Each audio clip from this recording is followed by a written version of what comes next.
Hello. Today is January the 30th or 31st. I can't really remember. All I know is that it's on the snowier side today, and I'm still out. Don't ask me why.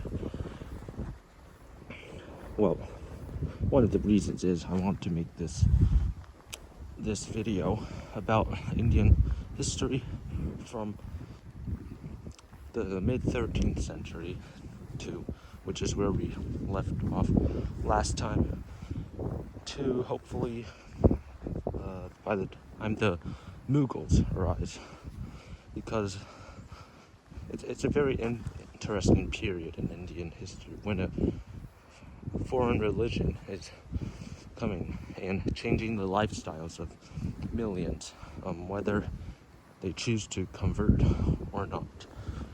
And one reason for that is the new styles of governance. I sort of covered this last time. I want to give some additional food for thought now, because I keep using the term feudalism to describe like the traditional Hindu social political systems, but I think a better term would be mandala or Raja Mandala, because in Hindu and Buddhist traditions there's this ideal of a mandala, which is like, if you ever seen it's a mandala, it's in art at least, it's like this painting with something at the center and everything just radiates out of it.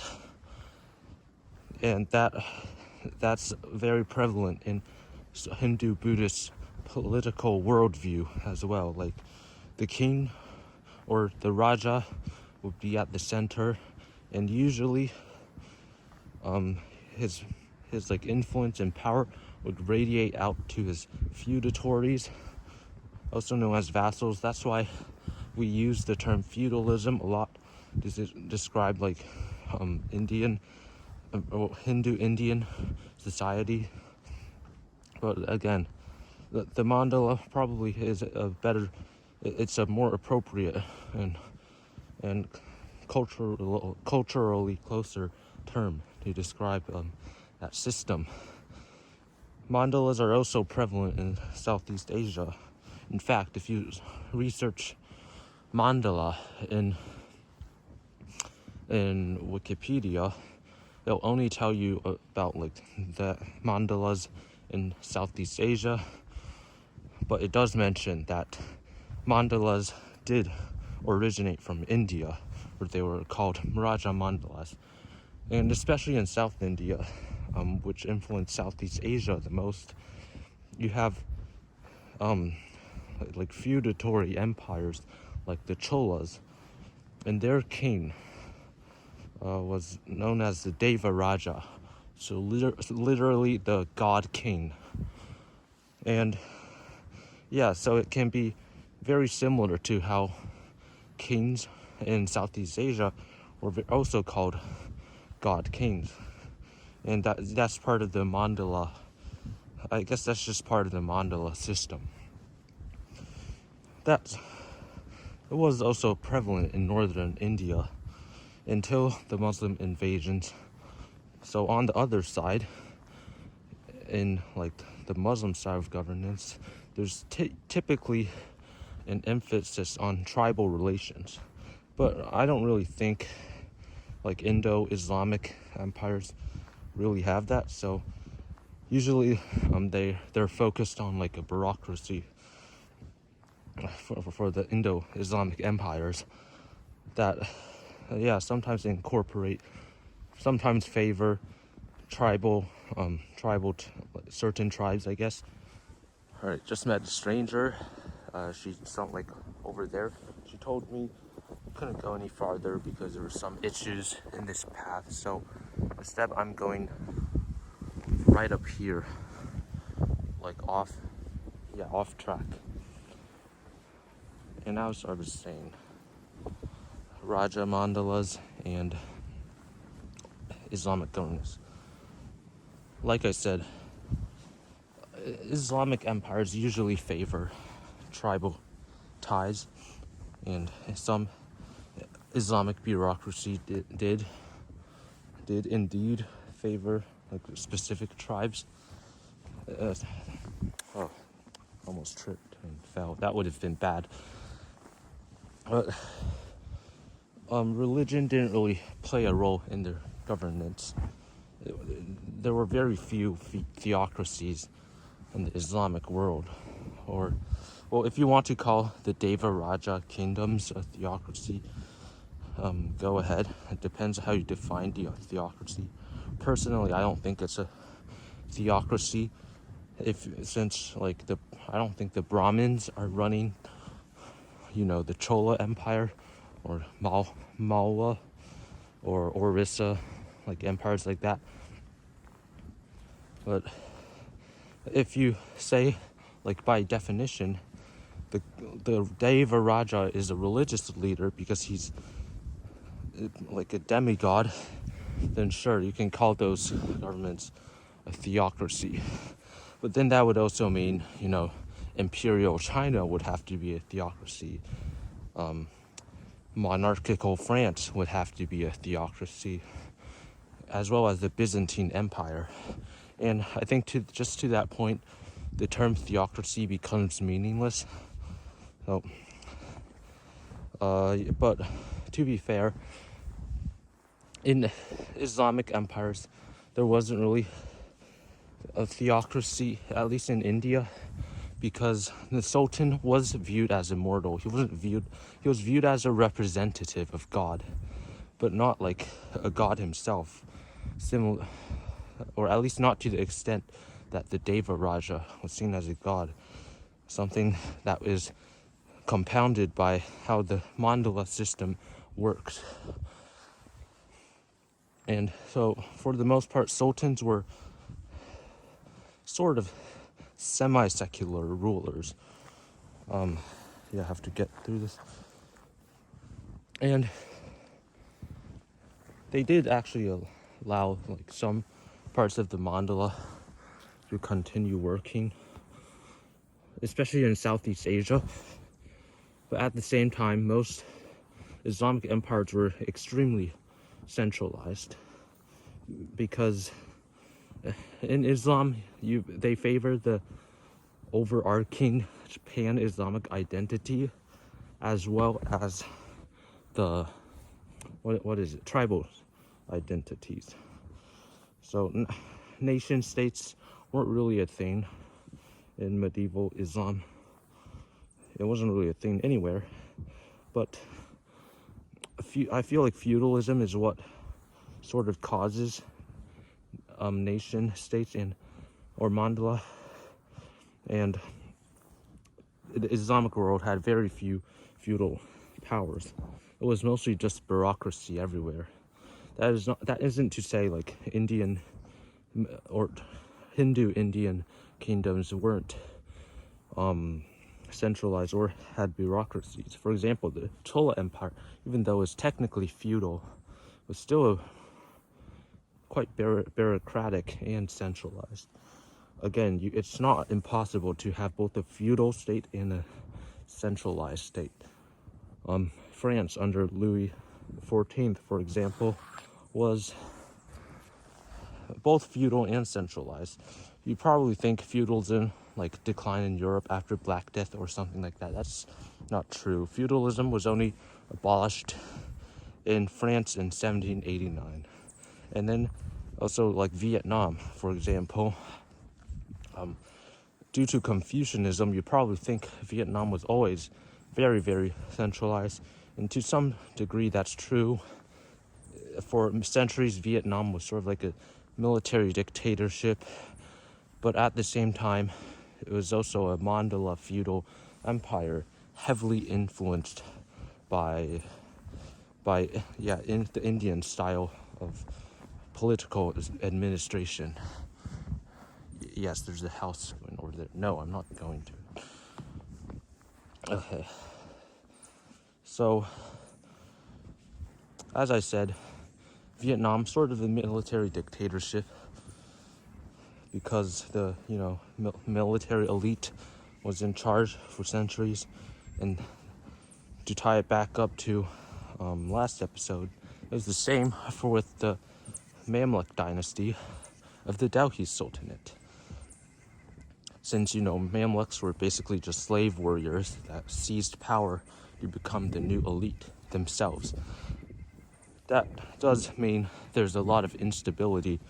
Like the average sultan of the Mamluk dynasty didn't last very long, probably only like 5 years or something before maybe a coup would depose him or her. Interestingly, like since the regime changes so often, the environment there was often quite meritocratic, so even women could eventually become the sultan, or rather sultana, of the Delhi Sultanate. The most notable example being Razia Sultana.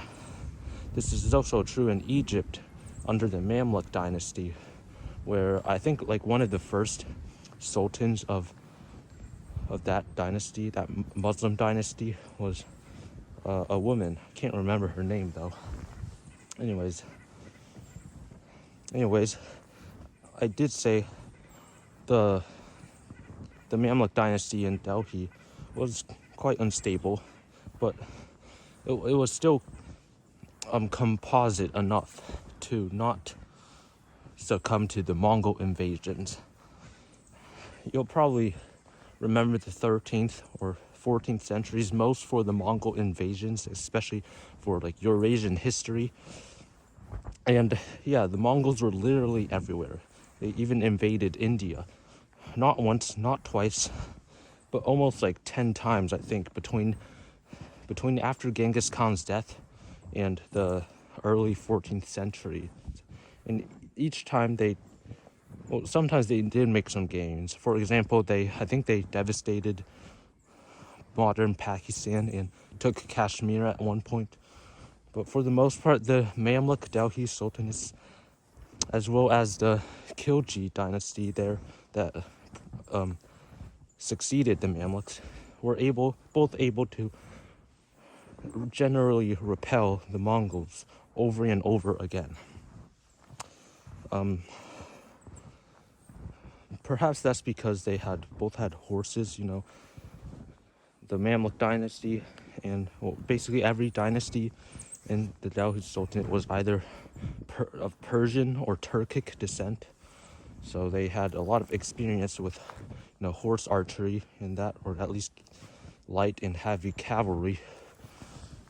And however, eventually, every Muslim Turkic nomadic invader did have to adopt elephants as if not for military means, then for like symbolical significance, because having a lot of elephants was a sign of status and prestige in medieval India, and it's how like supplying elephants to another overlord would be how the mandala system reinforced itself, or at least it was a tool for centralization. I digress though. Let's talk more in depth about the Delhi Sultanate after the Mamluk dynasty, because I mentioned last episode it's already 9 minutes in. Probably shouldn't take that long. Okay, so the Khilji dynasty rose to power after the Mamluk dynasty, and I think they were Turkic, but I'm not sure. Again, Turkic nationalists, don't cancel me for that, or Persian nationalists, I don't know.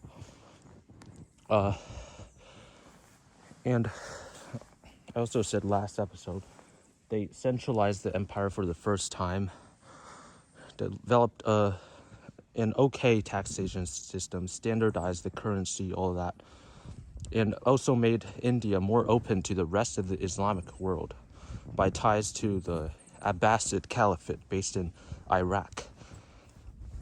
So India was always like a vast trading hub, probably the wealthiest region on earth.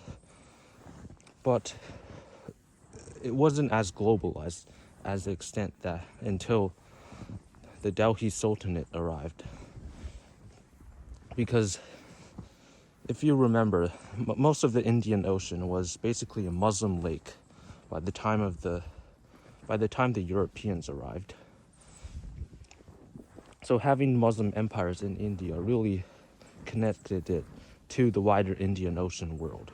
That isn't to say there wasn't some degree of globalization before that, with the Hindu influence in Southeast Asia and all that. But in general, you had like this mass influx of Indian influence in and out, or Indo-Islamic influence in and out of India that way. All right. So, besides that, after the first Khilji Sultan was assassinated, his son, I think, or grandson, I'm not sure, Aladdin Khilji, took power and immediately began like this mass campaign of conquest all around India. Bengal had already been conquered. It was, however, most of the governors there were often rebellious, so there had to be frequent invasions of that region from Delhi, and then most of Rajasthan already conquered, except for a few holdouts like Mewar or Marwar, one of those cities or states. Sindh already a vassal. Same with I think Gujarat, which was taken around the early 13th, early 14th and late 13th centuries. And it's there that Aladdin Khilji, the army of Aladdin Khilji, captures a young Hindu boy who goes on to convert to Islam and takes the name Malik Kafur. Malik Kafur is who I like to think as the Napoleon of India, because he becomes a prominent slave general to the Delhi court, and also a favorite of Aladdin Khilji. Probably had some interesting relationship to Aladdin Khilji that I won't get into, but his first major victory came in the early 14th century when a massive Mongol invasion of like 100,000 men gets repulsed by him at the Battle of Ravi. And from that point on, it's not the Mongols that are raiding into Delhi or Hindustani territory. It's the Delhi army raiding into Mongol territory. Yeah, that's something that rarely happens in history, but Malik Kafur somehow did it. He defeated the Mongols, and that's only the tip of the iceberg. He gets sent to the Deccan and defeats state after state. The Yadavas, after a few attempts, are subdued. Then the Kakatiyas of Telugu descent, and then the Tamils of Pandya, and then the Hoysalas in Karnataka, all are subdued by Malik Kafur, and that only takes place within the span of 10 years. He conquered an area probably the size of Western Europe, and more populous too. And so he plunders the Deccan ridges, and that's the first time Islam spread to the Deccan. However, around 1315 or 1316, Malik Kafur, years of Aladdin Khilji's death, he returns to Delhi, seizes the throne, establishes himself as the new sultan, but then there's a FedEx card here. But then he gets assassinated.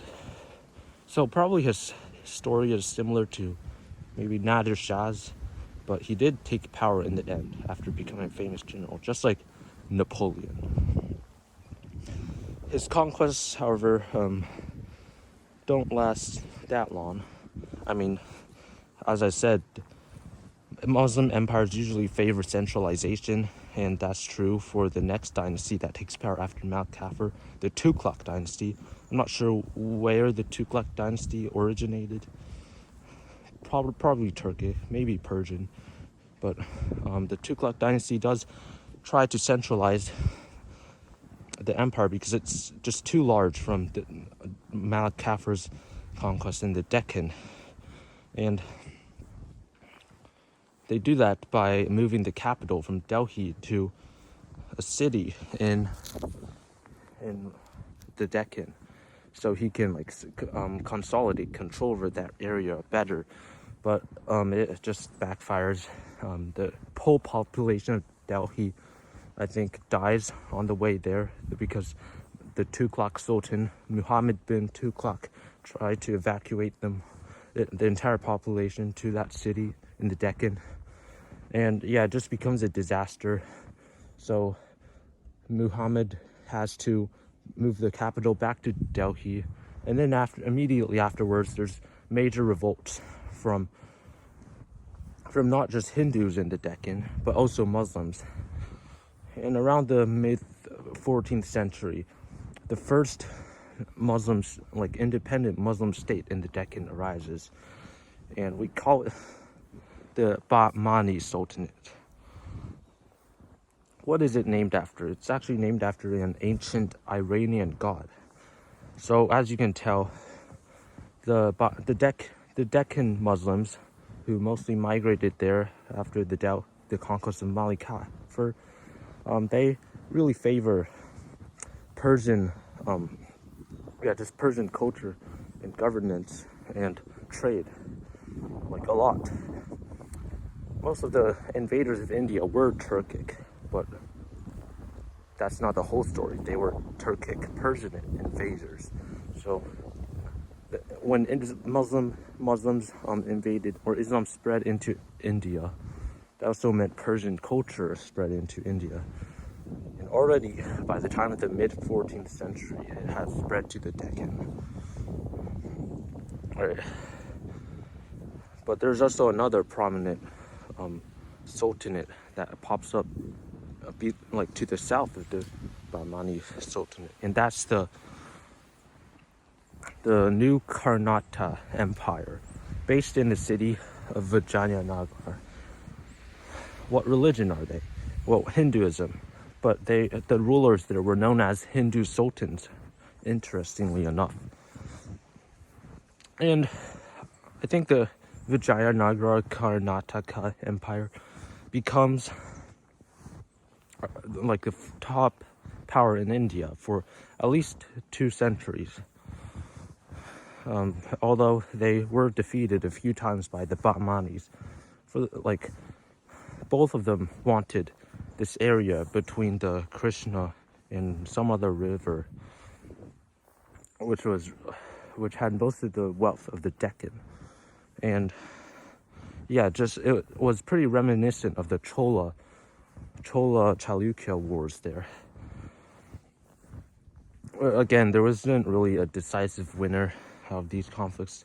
They lasted for centuries, well, at least until the Bahmani Sultanate collapsed in the late 15th century, but that's later.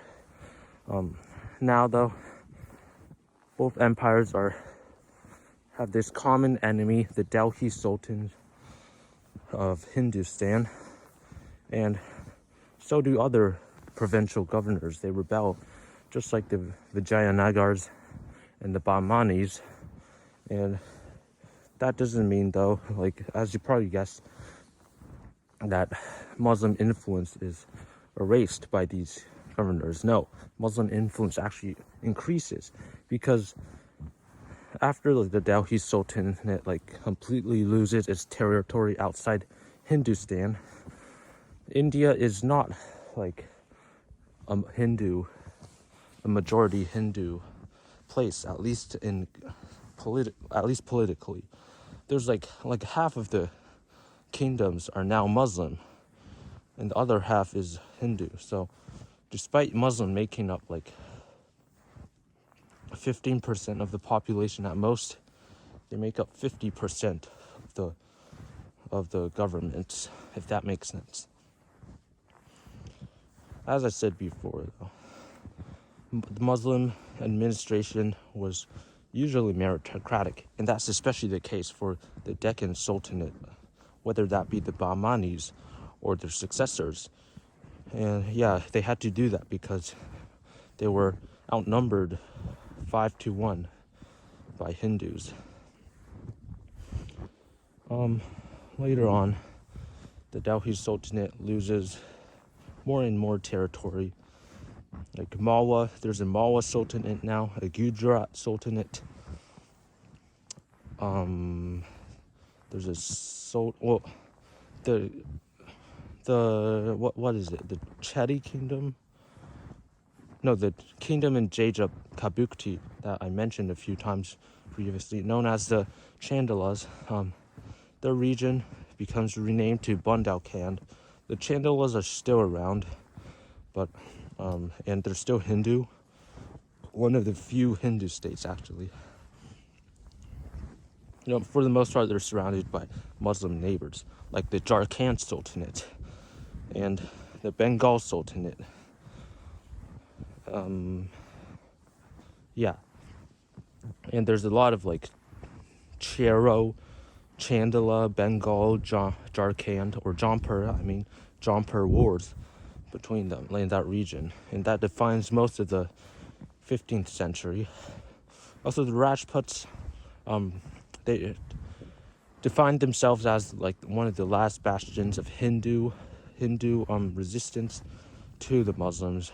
So yeah, I think in the late 14th century they successfully throw out the Delhi Sultans and form this confederacy like the Holy Roman Empire, except it's as divided as the Holy Roman Empire. There's like 5 individual Rajput states, Mewar, more, not just, but 5 main Rajput states. If I can name them, they'd be Mewar, Marwar, Amber, Jaisalmer, and Bikaner. Probably some more I'm missing. Sorry. But for the most of the 15th century, they conduct intensive conflict with their former Delhi overlords. And there's a lot of epics about their battles, especially on elephant. Their neighbors, though, are the Gujarat Sultanate, which is extremely, extremely wealthy. And together with the Bengal Sultanate, also a very prosperous empire, they established trading ties all over the Indian Ocean, stretching from Mamluk Egypt to Southeast Asia. Bengali and Gujarati merchants did most of the trade with Southeast Asia ever since the 5th century CE. So when they become Muslim instead of Hindu, you can bet that Southeast Asia would also eventually turn Muslim as well, due to now Muslim influence instead of Hindu, Bengali, Gujarati influence. Another major seafaring empire, though, was the Vijayanagar Karnataka Empire. Again, I keep saying it's the Karnataka Empire, but there was Telugu influence as well, and Tamil. The Karnatakas were never really seafaring peoples, but the Tamils and Telugus were. So the Vijayanagars adopt their shipbuilding, adopt their navigation techniques, and sort of carve out their own maritime empire, or at least it's not as large as the Chola Empire, but they do occupy territory in like Ceylon and also the kingdom of Pegu in Burma. So to recap, the Cholas invaded Sumatra and the Karnatakas invaded Pegu in Burma. So sort of like an overseas colonial venture. although it was mostly just another extension of mandala. Like, they weren't establishing colonial governors there, they were just establishing trading trade or tributary ties. Speaking of tributaries, the empire that is most famous for tributaries is probably China. In China, in the early 15th century, is also a great maritime empire. Under the voyages of Zheng He, the Chinese fleet sails all over the Indian Ocean, and so they reach India as well. What do they do there? Well, first of all, they sort out a succession crisis in Sri Lanka and turn that region into a tributary. And relations with the Karnataka Empire is established as well. Following that, there's also recognition of tributary status in Kerala too. I didn't really talk about Kerala much, but basically for most of history it was known as West Tamilakam. By the time of the Muslim invasions, though, it had formed its own identity called Kerala or Malabar. Kerala derives from the word Chera. If you remember, I told you to try to memorize Chera, Chola, and Pandya in Tamilakam. And Chera would later go on to become Kerala, and the city-states there were known as the Kerala or Malabar city-states. China establishes tributaries there as well. I think in Cochin or Calicut, one of those cities. Nonetheless, the Chinese venture doesn't last long. It does influence like Indian geopolitics a lot, but it only lasted for 30 years, I think, until the Chinese destroyed their own fleet and never made another venture into the Indian Ocean, at least until the 20th century. What does that mean for India? Well, to be frank, most people were too busy fighting Hindus and Muslims to care. The Bahmani Vijayanagar Empire waged war, and that defines most of the 15th century. There's war between, like I said, Bengal, Chero, Jaunpur, and Gajapati. Oh yeah, I forgot to mention the Gajapatis. They're another Hindu kingdom that is extremely militaristic, and they don't really care about religion. So sometimes they side with the Muslim Bahmanis against the Vijayanagars for their own economic gain. So that's why the Bahmanis mostly gained the upper hand in the Deccan during the 15th century. Other wars I want to mention, the Rajput-Delhi Wars, for example. Sindh, Multan, Kabulistan, Kashmir all become Islamized. Kashmir, by the way, was mostly Shiva worshipping, I think, just like South India, until the Muslims gained influence in that region. And also in central India, there's wars between Rajputs, Malwa, Gujarat, and the Chandalas. Yeah, so it's a very chaotic period, but not one without economic growth. I feel like the 15th century was sort of a golden age for many empires or many civilizations in the world, including India. Because, yeah, you had wealthy kingdoms all over the place, like Gujarat, Bengal, Vijayanagar, and the Bahmanis. All of the Bahmanis didn't share a lot of their wealth with the common people. That's at least according to a Russian explorer who explored the Indian subcontinent and reached the Deccan a few decades before the Portuguese reached there too. Although Marco Polo reached that place like centuries ago as well. Probably should have mentioned that. Anyways, So that defines most of the 15th century, just general conflict, but also prosperity. And does that end in the 16th century? Not really. Although economists say China overtook India's GDP during the 16th century, that doesn't really mean anything. I mean, it's just population growth from China. So, as you all know, the 16th century is known for... Actually, I'll just stop here because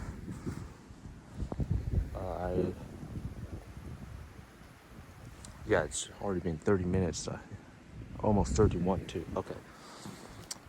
Man, I think this video is gonna go like 40 minutes long. Yeah, sorry about that. And I'm not being very articulate, eloquent as I go on later in these videos, so I'll apologize for that. And this time I can have a proper ending at least. So thanks for watching. Next episode I'll cover the beginnings of Mughal India and European influence in India. All right. Goodbye.